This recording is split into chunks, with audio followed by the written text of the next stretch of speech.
À 24 ans, j'ai eu l'envie d'immortaliser leur enfance, de rendre leur voix éternelle, de partager leurs souvenirs qui sont si chers, les petits riens de la vie, le quotidien, les bons moments comme les mauvais.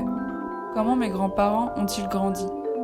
Bon alors, je suis né le 30 octobre 1932 à Soulièvre. Je suis rentré à l'école en 1937. Mon père est parti à la guerre en 1939, le 3 septembre. Il est revenu le 10 mai, le 8 mai 1945. La maison d'habitation, Oui. à Barreau, oui. Et que tu as... C'était deux pièces,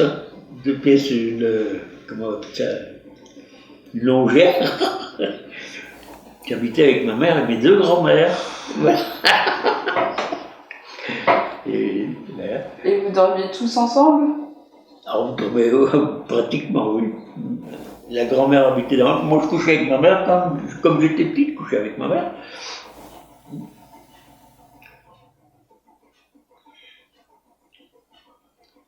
Ah, c'était bon, c'est pas le grand luxe, ça.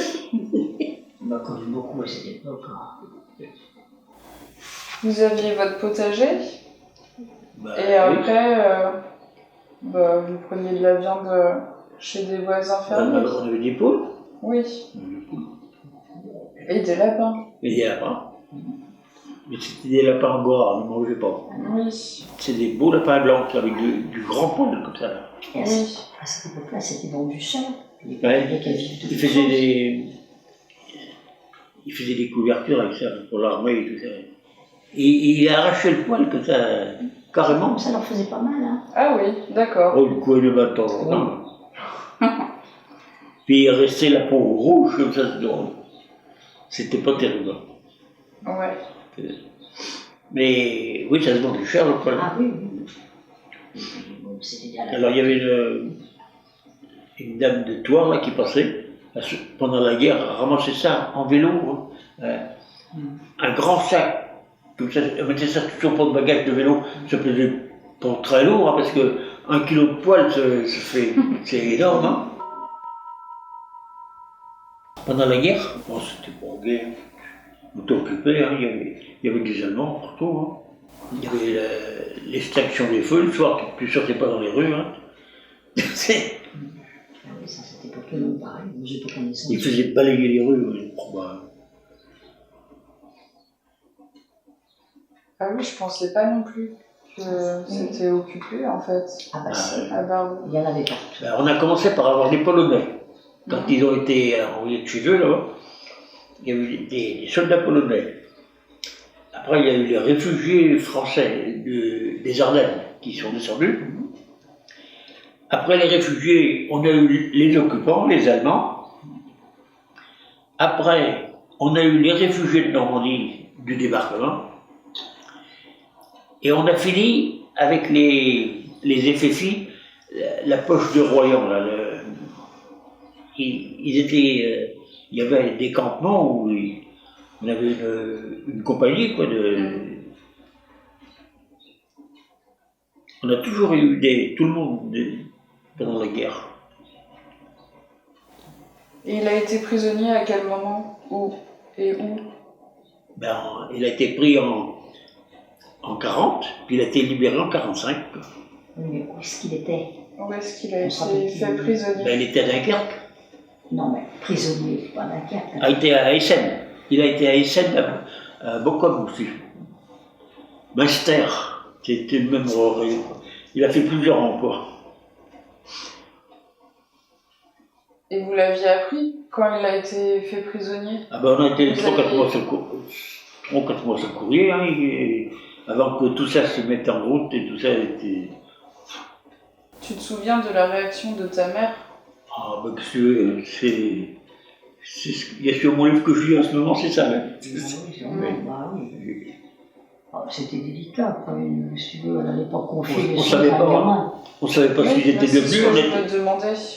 Si vous partagiez, si elle montrait ses sentiments ou ses émotions devant toi. Ah ben ça, automatiquement, elle t'est pas gay, hein.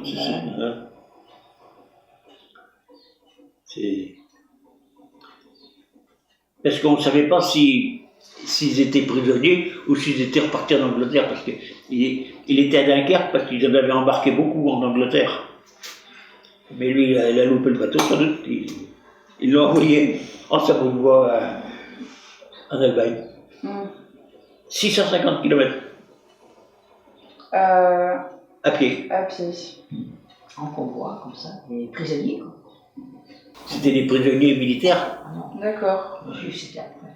Ouais, puis ils étaient gardés par des vieux Allemands qui avaient fait la guerre de 14 ou des trucs comme ça, qui allaient pas au combat puis qui gardaient les prisonniers quoi, le soir. Mais il avait travaillé dans une carrière, après il a travaillé dans une ferme, il avait travaillé à l'usine, si je me souviens, à Essen, hein, Ah oui. Essen, il fallait de l'armement pour la guerre. Et t'avais des nouvelles de ton père pendant la guerre? Ben, le courrier il touchait des lettres. Les prisonniers, ils touchaient je crois qu'ils avaient droit à une lettre par semaine. D'accord. Alors, une grande, deux grandes et deux petites. Et dans la lettre, t'en avais la moitié qui était pour la réponse. C'était le même papier. C'était lu, hein, c'était contrôlé, le courrier. On ne pouvait pas mettre ce qu'on voulait dessus. Alors il y avait des trucs à trois machins, et puis juste des cartes postales que tu as coupé la moitié, puis tu répondais. Puis il y avait les lignes dessus, hein. Tu pouvais pas dépasser. Ah ben non, tu pouvais mettre ton nom, c'est tout. Hein.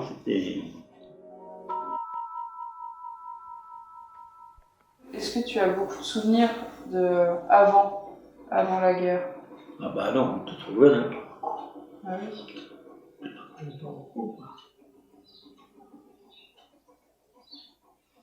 Parce que les gosses, ils étaient moins évolués qu'ils sont maintenant. Hein. Parce que je vois comme Rémi, là-bas, il a quand même des trucs qu'il va se rappeler longtemps. Hein. Ah oui, bon, Même ton père qui me dit qu'il se rappelait quand il mettait de la glace au magasin. Là. Il se rappelle qu'il rechargeait la glacière, mais il était pas vieux. Hein. Quand il était tout sur derrière. Ah oui, moi j'ai pas de souvenir aussi vieux que ça. Mais par contre, je me rappelle quand ils ont sonné le tocsin, quand la guerre s'est déclarée. Ils ont sonné les cloches et ils ont sonné le tocsin. Ça, je m'en souviens. Ouais. Ça fait ding, ding, ding, ding, ding, ding, ding. Je sais pas sur quelle cloche on appuie, parce que moi je pense à ici. Non, ils n'ont pas ça, non.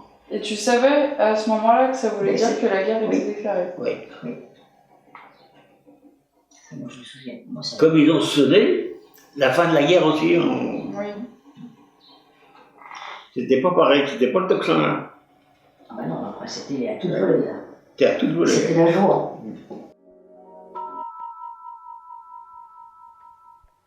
Tu fêtais Noël, par exemple, t'avais quoi comme cadeau? Ou avec quoi tu jouais? On avait une orange, puis une pièce de 5 francs ou un truc comme ça. C'était pas les cadeaux de maintenant. Oui. Et tu croyais au Père Noël? Oh non. Non. Quand tu commences à aller à l'école, tu crois plus au Père Noël. Ça. Et la petite souris?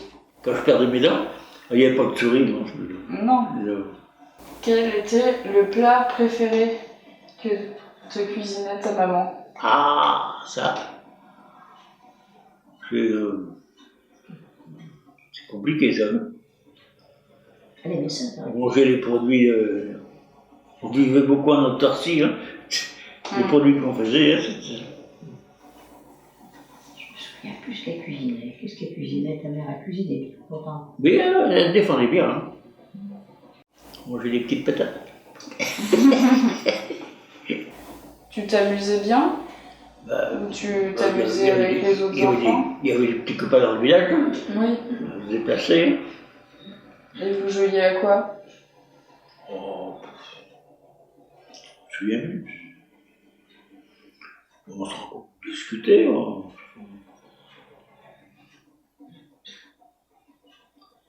faisait un tour en vélo ou un truc comme ça. Quoique tout le monde n'avait pas des vélos. Hein, en principe, le vélo, c'était au certificat d'études. Hein. Donc à quel âge? Il y a 14 ans, presque 14 ans. D'accord. Ouais. Et comment t'as appris à faire du vélo? Ah ben, on ne s'en pas tout seul. Hein. Parce que du coup, ton père, il n'était pas là. Ah ben non. Et ta mère, elle... Ah ben, mais j'ai appris sur le vélo de ma mère, justement. Oui. Parce qu'il n'y a pas de code, là. Alors, c'était plus facile qu'il y avait l'autre femme. Ben, je se cassais la figure, en fait.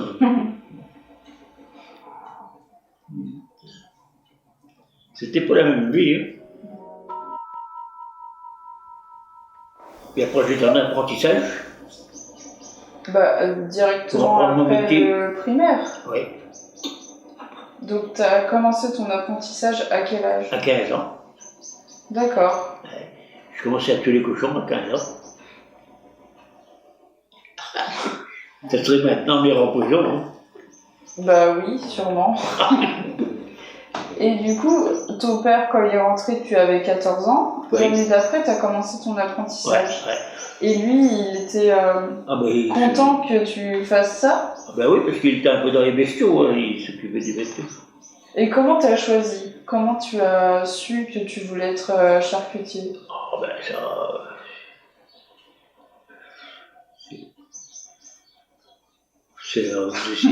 je décide tout seul, ça. C'est pas les voisins qui vont décider pour toi. Quand on sortait de l'école, tout le monde savait ce qu'il voulait faire à ce moment-là. Les gosses, ils, bah ouais, tu en avais d'autres, tu en avais un autre qui n'a pas été charcutier. Puis il fallait bien faire quelque chose. Hein. Il n'y avait pas les écoles qu'il y a en ce moment. Hein.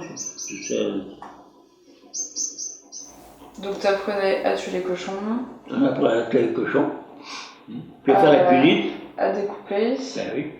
Et tu avais déjà tué des animaux avant? Ah bah non, avant 15 ans. Bah les poules. Ah les poules. Non, tu n'as pas de poules. Non. Tu te souviens du premier cochon que tu as tué? Mon premier cochon que j'ai tué, ah oui, je me rappelle, oui. C'était spécial. Hein. Pourquoi? Raconte. Parce que c'est dans la maison, il y avait une fille qui s'était fait assassiner de 6 mois avant. Ah oui. Chez Gann, au Coudray, là. Oh là là. Assassiné par quelqu'un. Ben, ils n'ont jamais trouvé l'assassin. C'était une bergère. Regardez ses moutons aussi. Ouais, donc il y a eu une ambiance un peu. Oui, l'ambiance n'y était pas. Hein. C'était... Bah oui, parce qu'on tuait des bêtes à la ferme comme ça. On ne travaillait pas qu'à l'abattoir, on travaillait aussi à la ferme sur place. Comme ça.